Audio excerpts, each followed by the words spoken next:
Welcome to Alaska Weather, a production of Alaska Public Media and the National Weather Service, Alaska Region. Produced and broadcast daily from the studios of KAKM, Alaska Weather provides complete forecasts, public, marine, and aviation for all of Alaska. Alaska Weather is made possible by the following sponsors.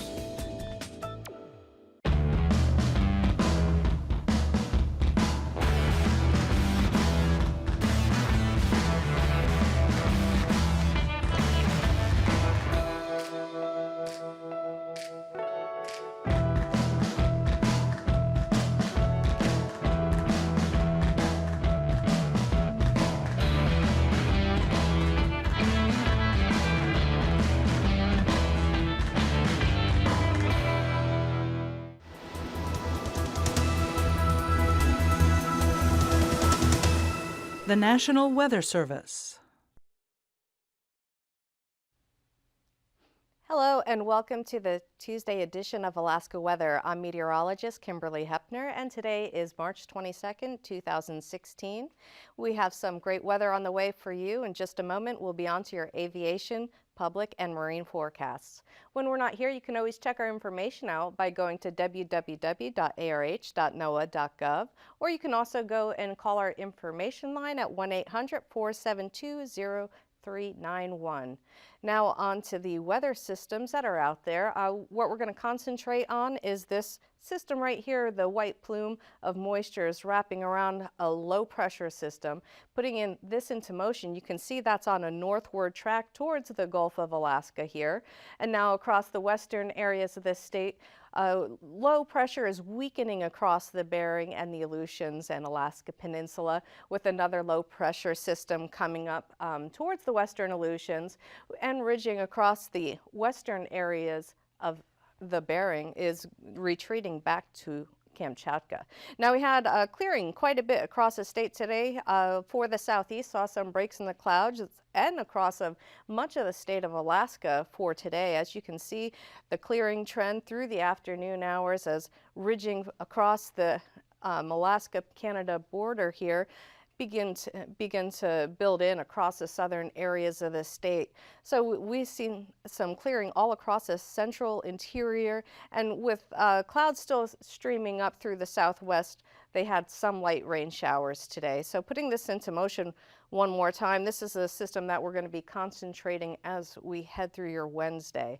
So starting off here today, it's a 970 millibar low sitting just south of Kodiak Island. Very strong winds and rain are setting up along this occluded frontal boundary that's just beginning to creep into the southern areas of the Gulf. We're just seeing some gusty winds at this time out of the east and southeast directions in the outer waters of the Gulf. Now here's those rain showers that I was speaking about, mainly across Bristol Bay, along from Dillingham and down towards the eastern areas of the Alaska Peninsula. Across the western areas of the state, some light snow shower activity, mainly off across the central areas of the Bering south towards the eastern Aleutians. They did see a little bit of a mix of light rain in there as well, as they moderated in the mid-30s this afternoon. But primarily from the Yukon River and south, they saw temperatures well into the 30s and to the mid-40s.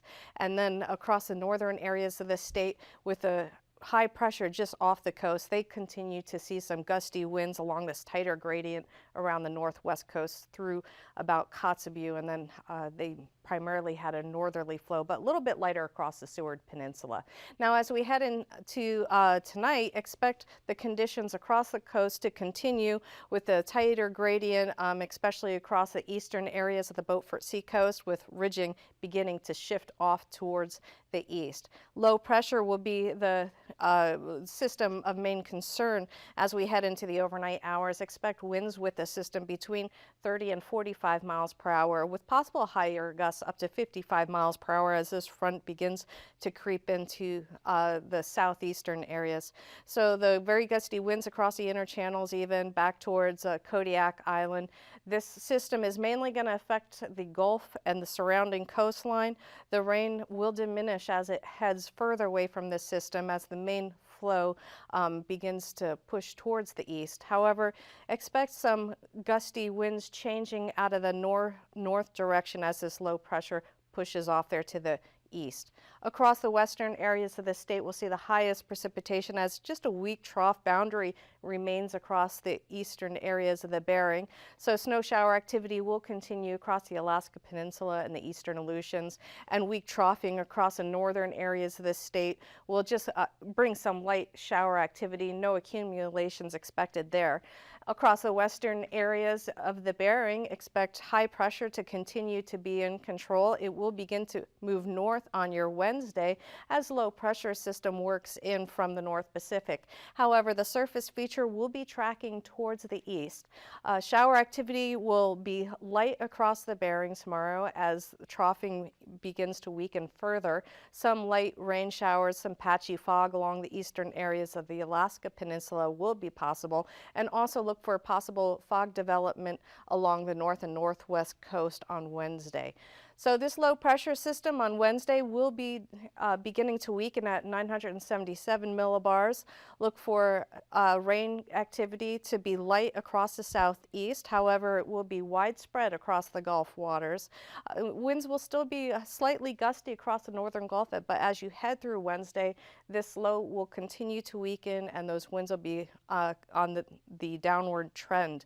Now across the interior areas, expect patchy morning fog across the Copper River Basin, but mainly look for another clearing day with upper level ridging in control across those eastern areas of the state. Blowing snow will mainly be a concern across the eastern Beaufort Sea coast as the system begins to shove off to the east there, the ridge in the north. And then we have another low pressure system that will be moving down on Thursday into the northwest coast. This will bring some northerly flow back towards the Seward Peninsula and another colder air mass dropping to the south. So this one will be one to watch if you're along the north and northwestern coast on Thursday. So primarily again across the central areas of the state, maybe some light flurries earlier in the day, but as you head into the afternoon, temperatures are going to be really up into the mid-30s to mid-40s through your Thursday forecast, all the way from the Yukon Valley and south, and even staying warm across the southwestern areas of the state. We will see some colder air mass stay in place across the eastern areas of the Bering, so snow shower activity will continue along weak troughing here. Here's the low pressure system from the North Pacific. Like I said, it's going to be tracking slowly eastward, so rain showers will be confined around this low pressure system to the east. Across the southeast, rain will be very light on Thursday as this low pressure continues to weaken to 1,005 millibars by your Thursday afternoon, with some patchy morning fog across the panhandle. Now, along the western areas of the Bering, yet again, this ridging will be across the western areas of the Bering, keeping winds a little bit lighter, especially across those western Aleutians. Looking at your temperatures today, very warm across the area, 54 over there at Kenai this afternoon, and then across much of the Gulf waters, we saw temperatures well into the upper 40s. Across the southeast areas, closer to the Dixon entrance, we're in the lower to mid-50s. Across the interior areas of the state, we saw Fairbanks even climbing up to 40 degrees. Just further to the north along the Yukon River, we saw temperatures in the upper teens to lower 20s, and then north of the Brooks Range and the northwest coast saw temperatures near zero.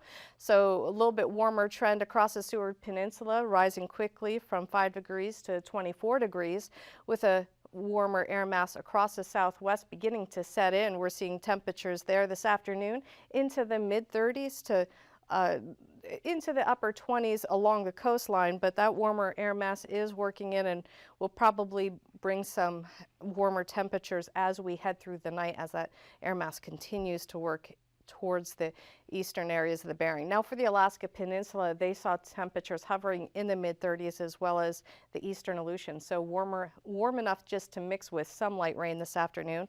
Across much of the Bering, they saw temperatures in the upper 20s with lower 30s across the western areas of the Bering. Expecting temperatures to stay in the upper 20s to lower 30s across the Bering locations tonight and Alaska Peninsula.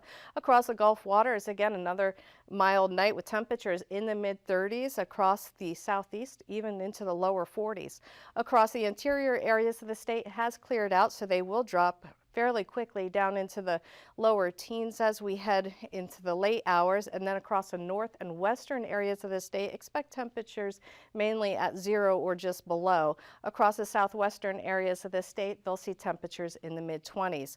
Tomorrow will be another warm day, very comparable to today. So temperatures once again reaching into the mid-30s through the mid-40s for the southern half of the state. Southeast will see temperatures possibly climbing into the 50s, but with that system coming up, they're going to have increased cloud cover, so temperatures may top out in the low to mid 40s for some locations.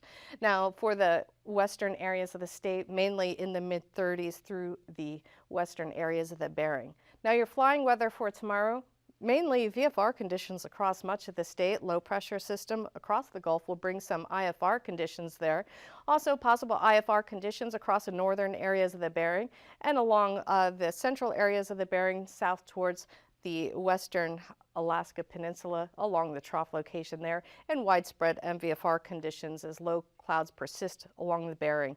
Now your afternoon, we will not see much of a change, with a primary concern near Kodiak Island and then across the southern areas of the Bering, and widespread MVFR across all of the Bering, wrapping around the north and northwest coastal zones. So look for MVFR conditions also possible through the southeast as the system begins to approach the Dixon entrance. Looking at your passes in more depth, we see Anahtuvik and Adigan. They're both at VFR tomorrow. And we'll see Lake Clark and Merrill Pass go from MVFR to VFR later in the day. Rainy will be VFR, windy will be VFR. And we'll see Isabel also VFR conditions there, and Mentasta will be VFR. Looking for VFR at Tanita, and little problem in the morning for Portage, but they will go to VFR late in the day. And Chilkoot and White Pass, VFR as well. Here's the freezing levels. Has lifted into the central areas of the Bering, right up to the Pribilof Islands, on over towards south central and back towards the southeast. Now the 2,000-foot level has spread all the way through the southwest, with the 4,000-foot level just along the southeastern areas of the Gulf. Your icing concerns for tomorrow will primarily be around the low pressure systems between 4,000 to 9,000 feet. So looking at your jet stream, here's the setup. It's changed quite a bit. Now we have ridging across the western areas of the Bering, just this really weak flow staying well south of the Gulf of Alaska, and therefore that's why we're not going to be seeing much of an impact inland, because there's just no flow bringing this low pressure system to the north. And then we have another flow just to the north of the state with a little bit of a flow heading back towards the south. But you can see we're free and clear over Alaska for tomorrow. And then the surface low here is going to be just along the southern areas of the Gulf. Very strong speeds along the low pressure system with a change of direction. Across the central interior areas, we're going to see an easterly flow, very light at that, and another low pressure system just starting to drop south towards the Bering Strait will bring a very light flow across 9,000 feet there. Here's the ridge out towards the west with primarily a northeasterly flow across the Bering waters. Looking at the 3,000-foot level, same thing. We're going to see the pattern very similar at the surface, lighter flow across the mainland. The strongest winds here between 30 and 50 knots across the eastern areas of the Bering, wrapping around this low pressure system at 25 to 40 knots there. Looking at your turbulence in summation, we're going to see the turbulence be a concern from the southeast across much of the Gulf waters tomorrow, and then a small area across the eastern areas and central areas of the Bering. And this is mainly going to be for speed shear around this low pressure system. And it's all below 4,000 feet, and turbulence across the northern areas of the coast will improve for you tomorrow. As that high shifts further to the east, we are not seeing impacts along the northwest coast. So in just a moment, we'll be back with your marine forecast.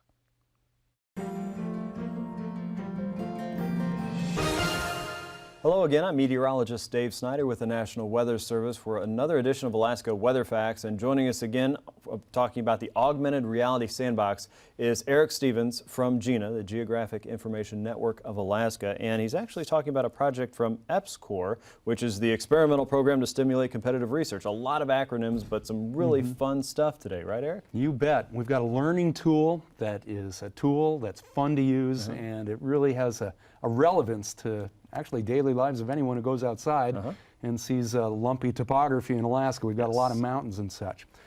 You know, when I was younger and go on your first hike in the hills, say, you're given, maybe you're in the Boy Scouts or you get at the kiosk at the trailhead, a topographic map, a flat piece of paper with all these lines on it, bullseyes, long lines that curve back on themselves, say, perhaps things that look like this. A quadrangle or a topographic map. We've got here just to illustrate a couple of examples near Denali. Alaska has so much topography, so many mountains.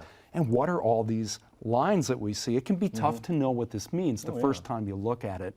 What we've got, all these lines represent lines of where the elevation of the topography goes through a certain level above sea level, say that this line represents where the mountains have gone from below 1,000 feet, mean sea level, up through 1,000 feet and above. That's your 1,000-foot contour. And when the mountain keeps going up, you're up to 1,200 feet, 1,400 feet, and so on. And that's how you get this little bullseye around the peak of a mountain. Kind of makes layered slices, right? Kind of like layered slices. Nice way to look at that. And when you see the lines are closer together, you're going up more steeply. If the mountain rises more slowly, it takes you longer in horizontal space to go through those different vertical increments. So that is really hard to visualize. Right. Imagine you're looking at a 2D piece of paper, two-dimensional piece of paper, but you're trying to understand what the three-dimensional world looks like. Well, enter the augmented reality sandbox. Yes, what is that? It is right here. We have the sandbox with us today, Sandbox 2.0, portable version. Sweet. Built up at University of Alaska Fairbanks. And we've got a couple of folks helping out today. Let's see, Alana Valaji, and she's a mechanical engineering student from the University of Alaska Fairbanks. If you want to give us a thumbs up there, Alana, thanks for helping us out today. And Courtney Brees, she's the outreach coordinator from AKwx, also helping us out today. Thanks, Courtney. And this tool here has a Microsoft Kinect to sense the level of sand in this sandbox. And then the Kinect feeds its information into a computer that then sends a signal to a projector to draw the appropriate topographic lines on this topography. The fun thing about this, as we can see here, is that the sandbox and its Kinect and its projector, they all work as a team. So here we've got a mountain in the middle of the sandbox. What if we took down the mountain to some degree? Watch as the software responds and redraws the topography. Kind of a caldera forming there. There you go, And what's fun about the sandbox too is it knows that gravity flows downhill, and we've got some water that's actually down in the lowest elevations. And what's happening now is we're making it rain a little bit. We'll fill up rain into that elevated lake bed, that caldera, as you said. And so now water is pooled up there. And what if you gouged out an outlet channel? Glacial dam release. There you go. The water flows out. What we're seeing here is a tool that allows people to touch and connect, Microsoft Connect, RRR, to connect two-dimensional topographic maps like what we have here, these flat things on a piece of paper, to the real three-dimensional world. I think this Sandbox's real particular application as a learning tool to young people is, what does a two-dimensional map mean when it's trying to represent the three-dimensional world? This sandbox is kind of both at once. It's actually three-dimensional, lumpy topography there, the sand, but it's got these lines drawn on the three-dimensional sand that would be on a two-dimensional piece of paper. Wow, that is a huge leap from the learning that we experienced when we were younger to how children and even adults are visualizing in these new forms of technology. It allows that to kind of reshape their thinking and visualize this in a very useful and absolutely hands-on way. It's amazing. It's a hands-on tool, and it's hard for me to sit here and not go play with that. Well, that's what happened at GINA, up at the University of Alaska in Fairbanks, when the first model was being made, the prototype with plywood and such. We had professional adult professor types had heard about this, and they came by because they wanted to see how it worked. Okay. And everyone becomes that idealistic, wonder-filled youngster. Sure. And you just can't help but play with that, and to see how it reacts in time, and Right. it's a dynamic learning tool, and it Dynamic, responds. That's exactly the word. And Yeah. you wonder what applicabilities beyond a teaching Right. tool for Where does it topography go? can it have? You can see how in Alaska we have inundation mapping as an issue. If you had water slosh inland, say in a coastal flooding event Right. on the western coast of Alaska or the Arctic coast, you could see this. The concept is illustrated here as an introductory learning method. I think this is a potentially good outreach tool for all of us in Alaska. Okay, so not only just a topographical sense, a mapping sense, maybe something that leads into understanding of how geographic information systems work with GIS, but also geology, if we wanted to get into kind of the formations and the bigger land masses and the representation of the 2D map. We could go into hydrology, which is very important in Alaska, of course. And even just understanding the weather sense. Mounding up a big pile of sand could be that Arctic high pressure system sitting on top of Fairbanks, and the voids would be low pressure systems. This can go a lot of different directions. Yes, exactly. It's not just landforms, but pressure has contours of high pressure and low pressure. And I wish I had had this kind of a learning tool when I was taking kidding. Meteorology 101 back 25 years ago. wow. Would have been helpful, I think. Probably would have gotten a better grade, yeah. Okay, thank you so much for coming by, Eric, and Alana and Courtney, thank you so much for your help there in the sandbox. We are going to play in the sandbox a little bit more coming up tomorrow on our next edition of Alaska Weather Facts. We hope you join us for that. In the meantime, make sure you go to alaska.edu/EPSCOR. That's alaska.edu EPSCOR to learn more information about what we're doing with this augmented reality sandbox around Alaska. We'll see you next time on Alaska Weather Facts.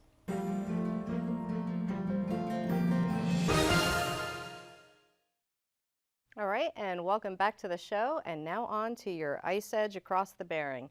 Looking at the ice edge, it's still sitting in the same line as it was yesterday along the northern areas of the Bering. Along the Bristol Bay area, we haven't seen any retreating of the ice yet, but we'll look for this in the next few days beginning to retreat once again. However, we're going to skip over now to the southeastern area forecast. Tomorrow, we're going to see weather impacts with gale force winds across the area, especially across the outer waters here out of the south to southeast direction, 35 to 40 knots. The inner channels will be a little bit lighter out of the north at 25 knots. We'll see small craft, and towards the south, gales there and southeast at 40 knots. And then seas across the inner channels will be 5 to 8 feet to the south. And then along the outer waters, expect seas between 16 to 18 feet. Better conditions will pull through on Thursday with northerly flow across the inner channels between 10 to 15 knots, and then change of wind direction there across the lower channels at 20 knots out of the northeast. And then across the outer waters, we'll see more of a north flow, and then turning to the east as you head towards the south, all light between 10 to 20 knots. And the seas on this day will be between 12 to 15 feet, a little bit higher seas to 18 feet as you head a little bit further south. Now across the western areas of the Gulf and the Cook Inlet to Shelikof Strait, we're going to see primarily gale winds here on Wednesday, all out of the north and northeast direction, a little bit more easterly along the northern Gulf, with winds a little bit lighter across the Prince William Sound at 15 knots out of the northeast as well. 3-foot seas there, but across the western areas of the Gulf, expect 16 to 17-foot seas with that low pressure system out there. And across the Cook Inlet between 8 to 13 feet, and then across Shelikof Strait, the Barren Islands will also see higher seas 13 to 14 feet. On Thursday, expect better conditions with variable winds there to the northern inlet at 10 knots and 10 knots across Prince William Sound, variable along the northern Gulf, becoming an east to south flow along the western Gulf, especially near Kodiak Island, seeing flow between 10 to 20 knots on this day. Seas along the Cook Inlet will be between 2 to 5 feet. Across the Prince William Sound, 2 feet as well. Across the western areas of the Gulf, 9 to 11 feet. And Shelikof Strait will be seas at 3 feet on Thursday. Now Wednesday across the Alaska Peninsula, we'll see a change of wind direction from the northeast to northwest direction, between 15 to 20 knots across most locations, except south of Chignik here, seeing 25 knots. Across the Bering, 4-foot seas, and 9 to 13 foot seas across the Pacific side. On your Thursday forecast, conditions will change wind direction out of the south direction mainly, and we'll see lighter wind speeds 15 to 20 knots across the entire area. Seas will be 2 to 3 feet, and then across the Pacific side we'll see 7 to 9 feet. Across the Aleutians for your Wednesday, lighter flow out there with some small craft there across the eastern Aleutians, mainly all out of the north direction, becoming a little bit more westerly south of the chain. And then we'll see seas on that day primarily between 6 to 8 feet across the entire area. Now Thursday forecast, we do see a change of wind direction variable there across the eastern Aleutians, north on the north side of the chain on the Bering side, and then across the south side where the low pressure system's moving across, we'll see more of a east to southeasterly flow, all between 10 to 20 knots on that day as well. And seas will also be between 4 to 8 feet across the chain.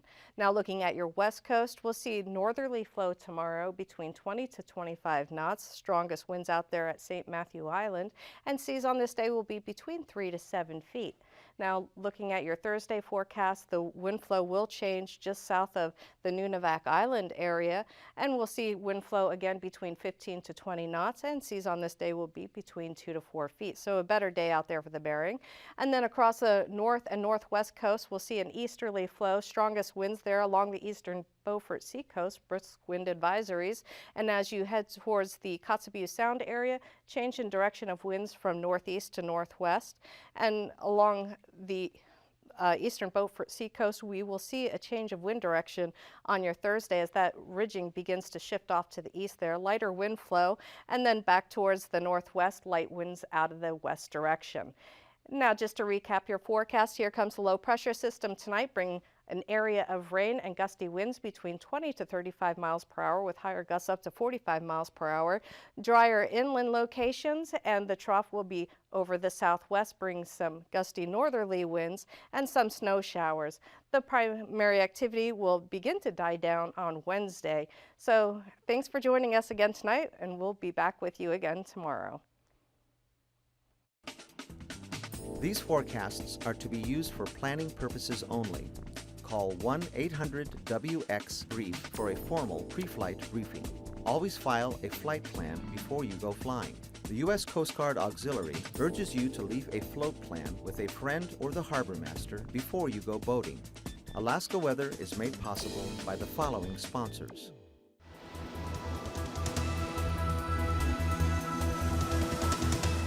The National Weather Service.